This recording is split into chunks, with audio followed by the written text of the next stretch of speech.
The Los Angeles Chargers wasted zero time replacing a big loss to Jim Harbaugh's staff. The Los Angeles Chargers defensive staff just took a pretty significant blow this past week, losing a crucial member of Jesse Minter's defensive unit to the college ranks. But here's what's interesting. Harbaugh didn't let this gap stay open for long. The speed of this response shows how the new regime is operating.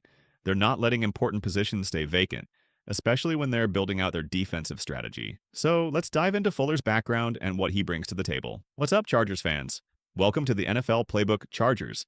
If you're new here, don't forget to hit that subscribe button. This channel is all about breaking down everything you need to know about the Bolts. So the Chargers have brought in Adam Fuller as their new safeties coach. Fuller's coming in to replace Chris O'Leary, who left for Western Michigan. Fuller served as Florida State's defensive coordinator from 2020 until midway through last season. Now, whenever we see these college-to-pro moves, it's worth looking at the connections. What's interesting here is the Florida State link. The Chargers already have Asante Samuel Jr., who Fuller coached during his time there. Plus, you've got Derwin James with those Florida State ties. These connections often play a role in these hires. Do you remember Shane Day's situation? How he went to the Texans and then made his way back to the Chargers before eventually departing along with Brandon Staley. In the NFL, these relationship networks really influence coaching moves. Speaking of connections, this move feels like another example of Harbaugh's collaborative approach. It shouldn't surprise you if he consulted with Herbert about bringing Shane Day back as QB coach. And maybe the same thing happened here, possibly checking in with Asante and Derwin about Fuller, given their Florida State connection. Looking at Fuller's background, what stands out is his diverse experience, including playing linebacker. But here's what's more interesting. He's stepping into a safety group that performed exceptionally well under Chris O'Leary. Think about it.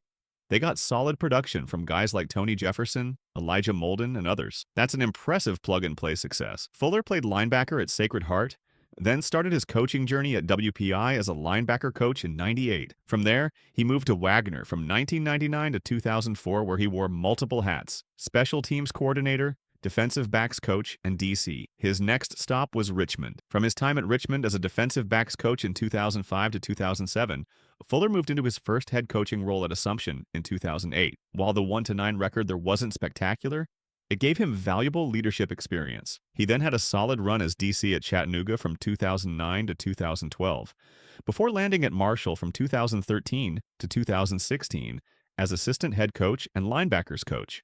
He continued building his resume at Marshall through 2017 to 2018, handling special teams, linebackers, and eventually safeties. Then came bigger roles: DC at Memphis in 2019 and Florida State from 2020 to 2024. Now he's making his NFL debut as the Chargers safeties coach. Interestingly, Fuller put more emphasis on turnovers. Just check his social media presence.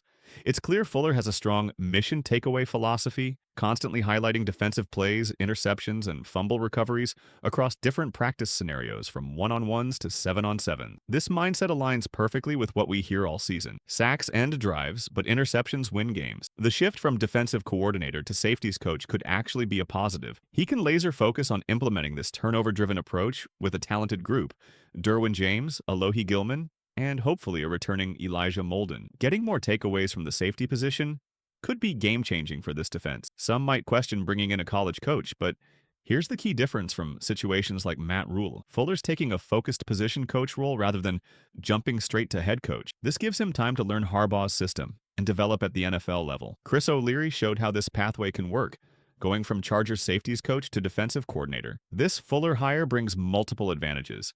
His deep knowledge of Florida State's conference could be valuable during draft evaluation. Plus, he's bringing that turnover-focused mindset that's crucial for NFL success. It's a calculated move, bringing in someone with extensive college experience who can work his way up through the NFL ranks, rather than rushing straight to a top position. That mission takeaway philosophy could be exactly what this defensive backfield needs to create more game-changing plays next season. Let me know your thoughts on this Fuller hire in the comments below. I'm seeing real potential here, both for immediate impact with the safeties and long-term development within Harbaugh's system.